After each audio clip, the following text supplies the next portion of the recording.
अच्छा बाबूजी, हम गायक कलाकार गोपाल प्रेमी और हमारे साथी 4 लाइन भूमिका का लाइन है प्रदीप भैया।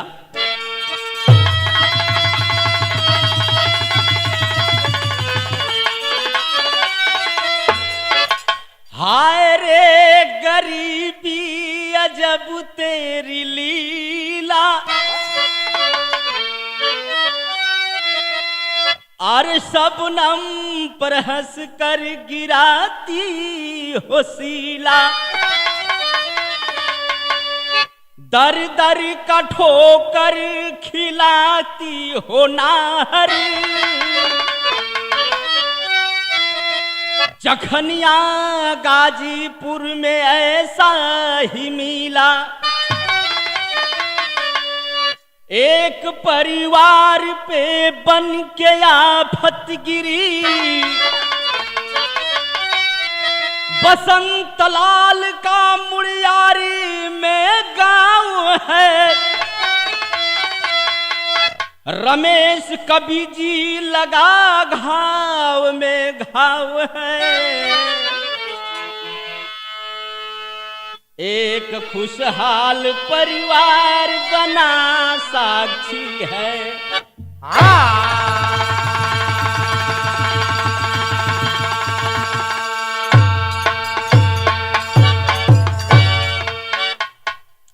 हमरे विरहा में एक ठे कव्वाली का टुकड़ा दिहल गिल मास्टर। एक कौनो प्रेमी प्रेमिका का मसला बा। कोई प्रेमिका अपने प्रेमी से कहती है, क्या कहती है भाई? साफ दिन भैया।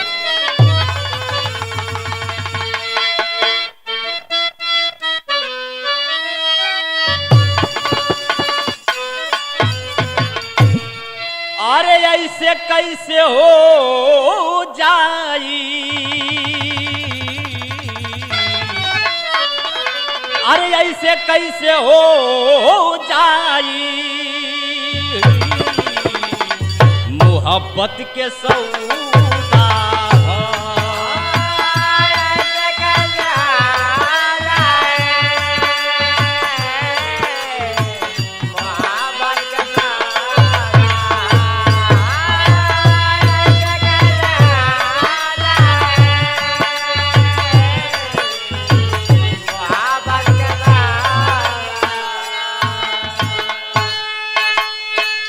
जबल आँख लड़ी ना तबल बात पड़ी ना, तबल आँख लड़ी ना तबल बात पड़ी ना, तबल आँख लड़ी ना तबल बात पड़ी ना,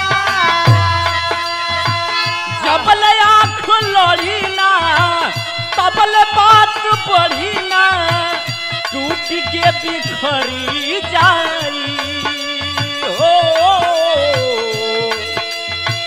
टूट के बिखरी जाई हो, प्यार के धरौना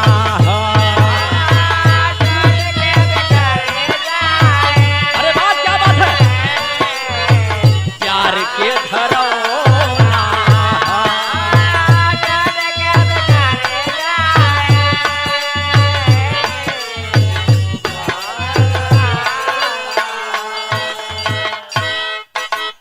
लेकिन विरहा के भाव में बड़ी सुंदर लाइन लिखी गई है। वारे कुदरत तेरी अजब की लीला है, आखिर वही हुआ, तूने बिगड़े को बिगाड़ दिया, बने को बना दिया। कवि जी ने कितनी सुंदर बात लिखे हैं।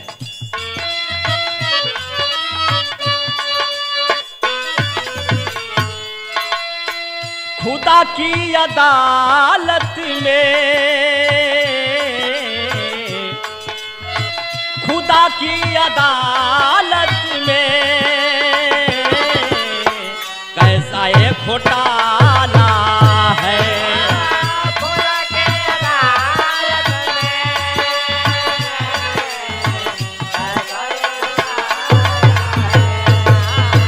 खुदा की अदालत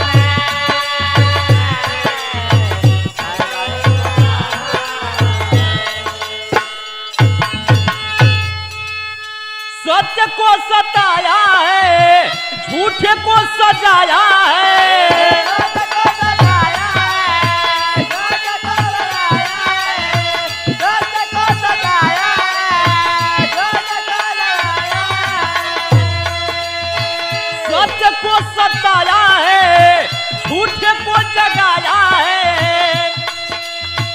सत्य पे जो चलता है, सत्य पे जो चलता है, उसे जख्म डाला है।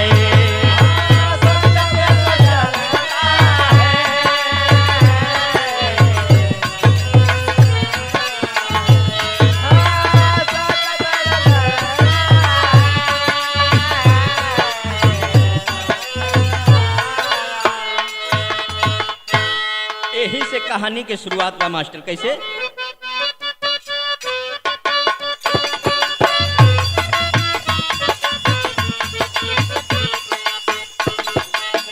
कहानी लिखने में कलम भी थरथराती है, कहानी लिखने में कलम भी थरथराती है, गरीबी हंस कर अपना वार जब चलाती है।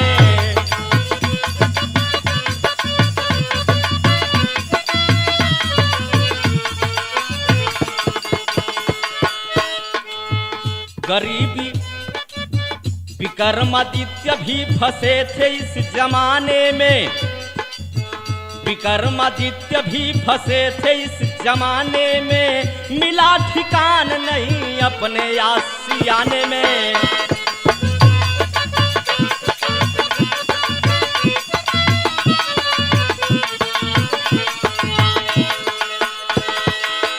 राजा हरिश्चंद्र भी न रहे खाली हो, राजा हरिश्चंद्र भी न रहे खाली हो, मिला परमार किए मरघट रखवाली हो।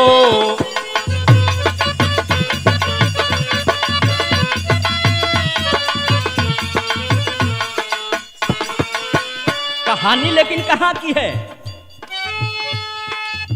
जखनिया जंक्शन से, जखनिया जंक्शन से मुड़ियारी कुछ दूर सही, जखनिया जंक्शन से मुड़ियारी कुछ दूर सही, बसंत लाल की परिवार है मजबूर वही।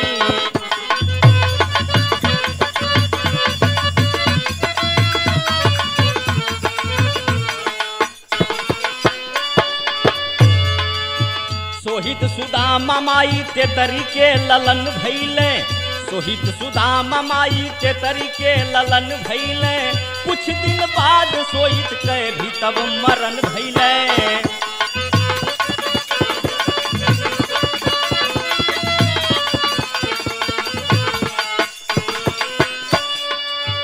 बेटा के शोक में माई के स्वर्गवास भइल, बेटा के शोक में माई के स्वर्गवास भइल, ये करे बाद भी घटना कुछ ऐसन खास भइल।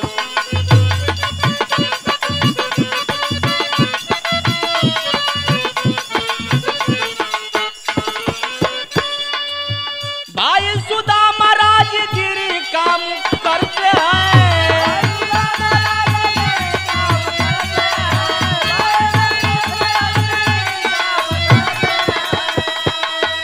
भाई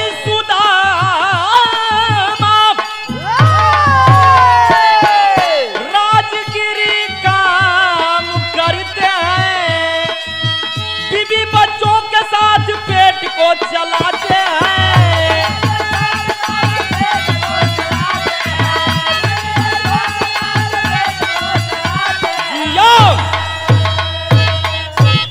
अरे बाबू कहाँ बूजी बात के समझ ले जा, कहानी समझे में आसान हो जाए। गाजीपुर जिला के अंतराल में जखनिया स्टेशन पड़ता है साथियों। जखनिया के 2 किलोमीटर के दूरी पर एक गांव मुड़ियारी है, वहीं के निवासी बसंत लाल जायसवाल गरीबी परिस्थिति में अपने जीवन के कैसो गुजारा करत हुए बाबू।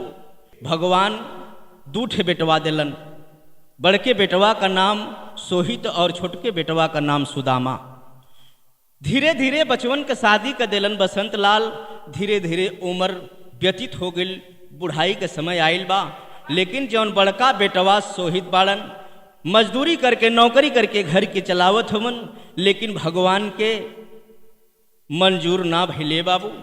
कुछ दिन में सोहित का तबीयत बिगड़ गई और सोहित वही तबीयत के बिगड़ले के नाते ये दुनिया के छोड़ बसलन के जवान बेटवा के लाश बाबूजी कंधा पर उठौलन है, तरतर तरतर आंख से आंसू चलत हो। लेकिन सोहित के जौन धर्म पत्नी धनवंती बाड़ी छोटे छोटे बेटवन के लेके लाश पर गिर के रोवत थी। का कहत थी बाबू, एक ठे गीत लगल।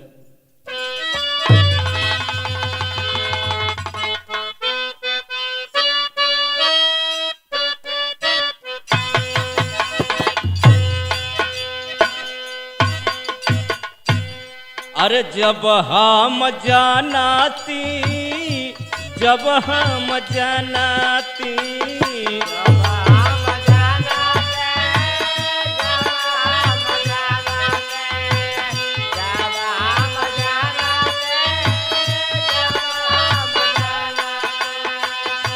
जब हम जानती भंवरा की आवाज हो चोरिया।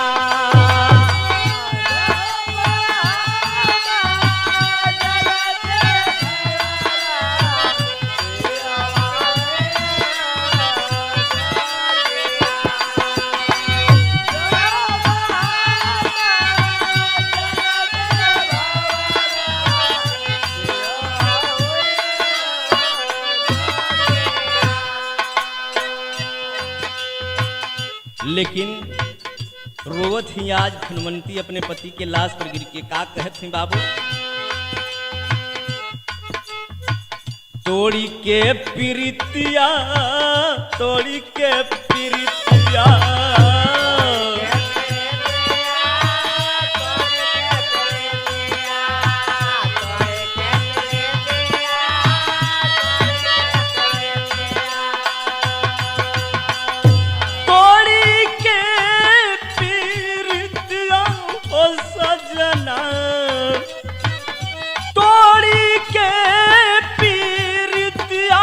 सजना गैला हो कवानी ओरिया।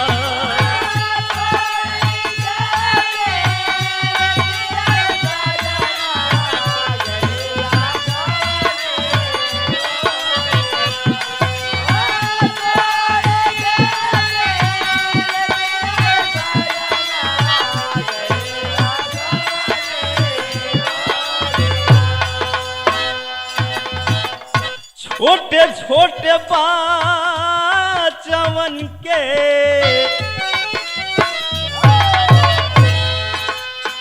छोटे छोटे बचवन के कैसे खियैबे, दिलवे के हाल सैया के करा से कहबे।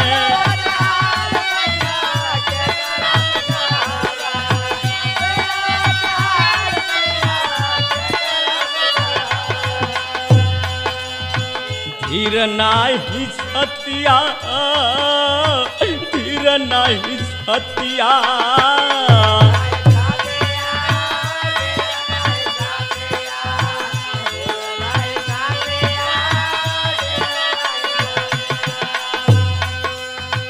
धीर नाही छतिया ये सजना, धीर नहीं छतिया हो सजना गैला हो कवनी ओरिया।